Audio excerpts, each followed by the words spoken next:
Assalamualaikum warahmatullahi wabarakatuh. Masih berkaitan dengan sangkut paut upaya permohonan resolusi dan restoratif of justice kasus Dinas Pendidikan Kecamatan Tambak Romo berkaitan dengan kebijakan dan bagaimana upaya penyelesaian Dinas Pendidikan Kabupaten Pati atas kemelut yang terjadi di Dinas Pendidikan Kecamatan Tambak Romo menyangkut nama Saudari Indah Wahyu Widiawati, oknum guru SD 03 Tambak Romo. Secara mutatis mutandis kami sudah berkali-kali menyampaikan secara tersendiri kepada yang bersangkutan melalui dinas dan melalui SD. Ini beberapa pihak bisa saja terkena kasus jika melakukan hal ini atas kesadarannya sendiri, atas rasa senang yang berlebih-lebihan atau suatu dendam kesumat tertentu. Bahwa banyak keterangan yang telah kami himpun dan hasil dari sebuah penyelidikan yang panjang tentang sepak terjang Saudari Indah Wahyu Widiawati yang belakangan diketahui memiliki catatan kriminal, dan informasi A1 itu belakangan juga jika ditelusuri dengan sangat cermat, IWW diduga dengan sengaja merencanakan, memang sudah jauh hari merencanakan suatu tindakan, yaitu kabur dari rumah dari Desa Karangkonang dengan sengaja dan berusaha untuk mempersekusi suaminya, atau membunuh suaminya dengan memerintahkan orang lain untuk melakukan tindakan penganiayaan, perampasan, pemerasan, dan intimidasi, dan bahkan melakukan percobaan pembunuhan itu atas bantuan orang lain atau atas perintah dia kepada orang lain, kepada kami. Dan sampai dengan hari ini teror-teror itu masih berlangsung dan adanya persekusi yang sudah terjadi di beberapa tempat. Bahkan di Polsek Tambak Romo sendiri melalui beberapa rekan atau melalui beberapa petugas menyampaikan, kok wani rene kowe ora wedi nek dibacok wong. Maka atas kejadian ini sangat dibutuhkan kerja serius antar polsek, yaitu Polsek Winong, Gabus, dan Tambak Romo untuk kembali mengukir prestasi atau mengembalikan kepercayaan publik dengan cara membangun kepercayaan masyarakat, membongkar kasus sindikat ini dan mencari pelaku otak dalang dan perekayasanya, pembantu di dalam kasus-kasus yang dimaksudkan di dalam pokok surat laporan yang selama itu dikirimkan dan dilaporkan melalui polsek-polsek terkait.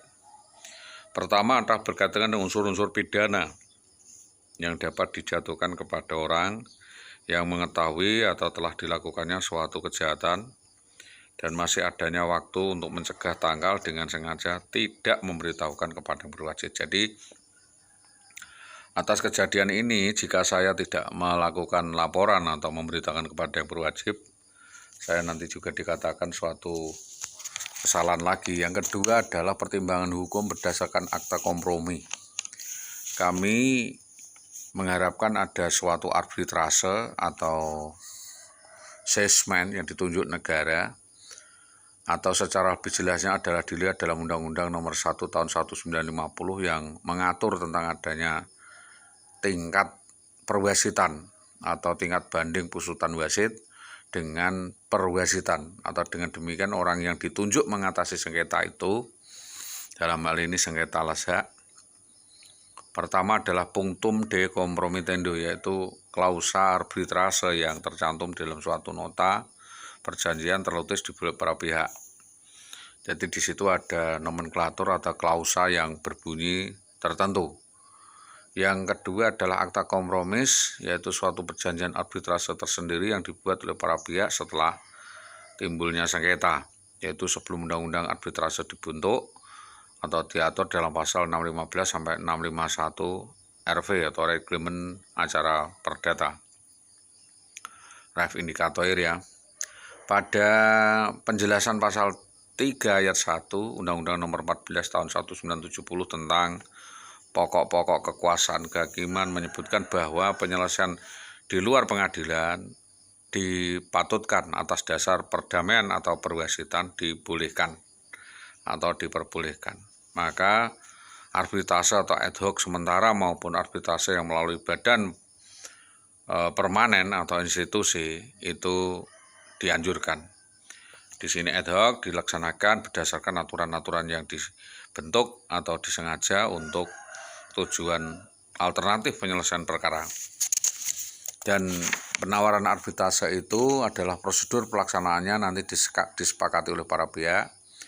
Dan arbitrase secara institusi ini adalah suatu pola pelembagaan peranan yang dikelola berbagai badan arbitrase dalam catatan-catatan arbitrase berdasarkan aturan-aturan dan lingkup alternatif penyelesaian mengenai hak yang menurut hukum dan peraturan perundang-undangan dikuasai sepenuhnya oleh pihak yang bersengketa.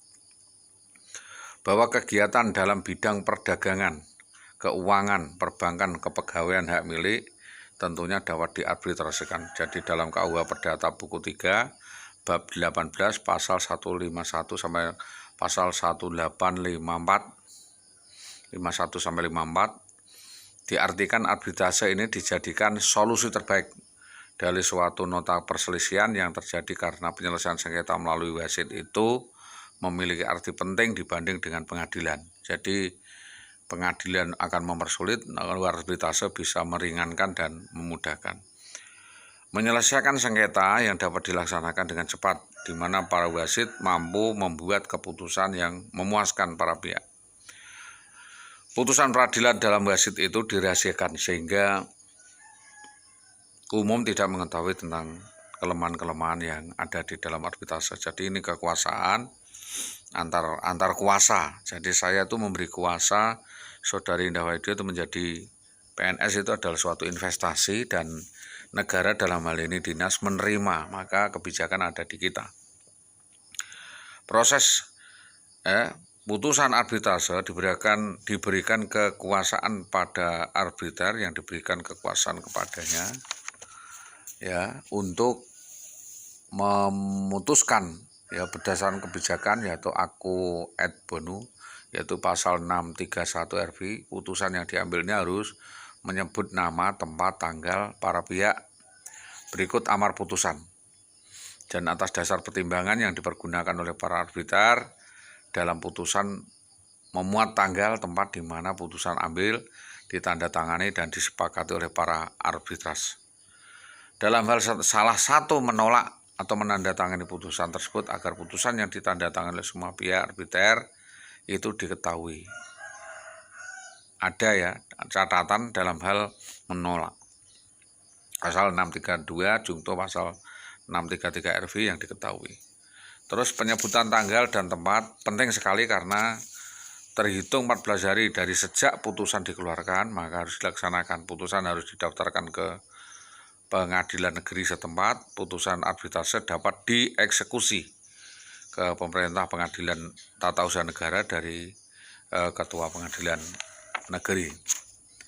Bahwa berdasarkan semua laporan saya yang selama ini terkesan ditolak atau tidak diterima atau dimentahkan oleh stakeholder dalam hal ini kepolisian selama ini karena saya dianggap tidak terlalu cakap di dalam beracara hukum, mengingat menimbang bahwa memang dalam waktu-waktu tertentu pertama sekali 1-3 tahun pertama yaitu sejak tahun 2010 sampai 2013 saya mengalami depresi traumatik, kebingungan dan tidak tahu arah mana, unsur-unsur apa saja yang mesti saya laporkan dan apa saya jalankan. Saya memilih silent, bahkan sampai dengan sekarang saya tidak akan menyampaikan pokok esensinya karena itu adalah rahasia negara. Yang kedua adalah berkaitan adanya barang-barang dan surat-surat yang atau piagam berharga lainnya yang dibawa lari oleh Saudara Indah, ini tidak dapat dihubungi lagi.